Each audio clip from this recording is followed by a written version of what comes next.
জোয়ার শুরু হয়ে যায়।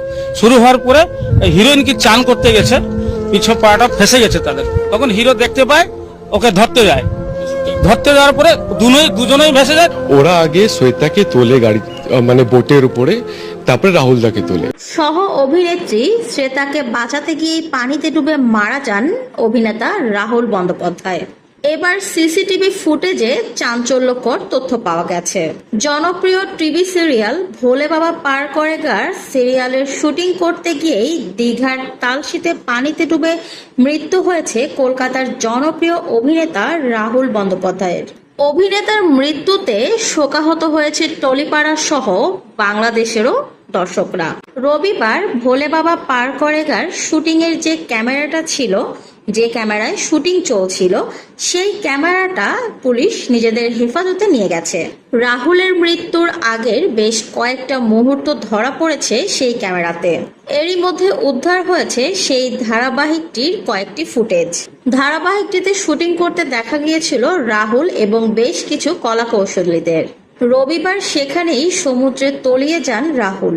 উদ্ধার হওয়া ক্যামেরার ফুটেজ থেকে জানা গিয়েছে, রবিবার দিন শুটিং করার সময় অভিনেত্রী শ্বেতার হাত ধরে সামনের দিকে এগিয়ে যাচ্ছিলেন রাহুল।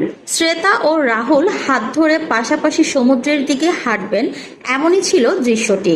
দুজনকেই নাকি বেশি গভীরে যেতে নিষেধ করা হয়েছিল, কিন্তু বাতাস বেশি থাকায় তারা পরিচালক ও অন্যান্য কলাকৌশলীদের বলা কথাগুলো শুনতে পাননি। উদ্ধারকৃত ভিডিও ফুটেজ থেকে দেখা যায়, অনেকটা দূর হেঁটে যায় রাহুল এবং শ্বেতা।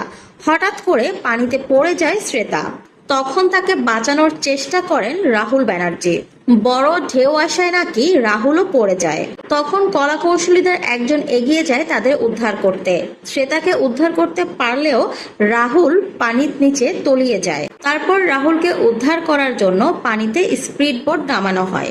ঘনিষ্ঠ সূত্রে জানা গিয়েছে, শুটিং চলার সেই দৃশ্য ক্যামেরাবন্দি করা হয়েছে। পরিচালক জানিয়েছেন, রবিবার হাঁটুর নিচে পর্যন্ত পানিতে শ্বেতা ও রাহুল ছিলেন। শট চলছিল, ড্রোন শটও নেওয়া হচ্ছিল। রাহুল তখন শ্বেতার হাত ধরে এগিয়ে যেতে থাকে সমুদ্রের দিকে। তারা চিৎকার করে বারণ করলে কেউ তাদের কথা শোনেনি। শ্বেতার পরনে ছিল শাড়ি। শাড়ির জন্য শ্বেতা নিজেকে সামলাতে পারেনি। শাড়ি পায়ে পেঁচিয়ে প্রথমে পড়ে যায় শ্বেতা, আর তাকে বাঁচাতে গিয়ে পড়ে যায় রাহুলও। এমনকি ভিডিও ফুটেজে দেখা গেছে, তাদেরকে সেভ করার জন্য কোনো লাইফ জ্যাকেটও ছিল না। সমুদ্রের ঢেউ রাহুলের উপর আছড়ে পড়লে অনেকটা পানি খেয়ে ফেলেন রাহুল। রাহুলকে উদ্ধার করে পাড়ে নিয়ে আসার পরও রাহুলের জ্ঞান ছিল, কিন্তু হাসপাতালে নিয়ে যাওয়ার পর রাহুল বন্দ্যোপাধ্যায়কে মৃত বলে ঘোষণা করা হয়।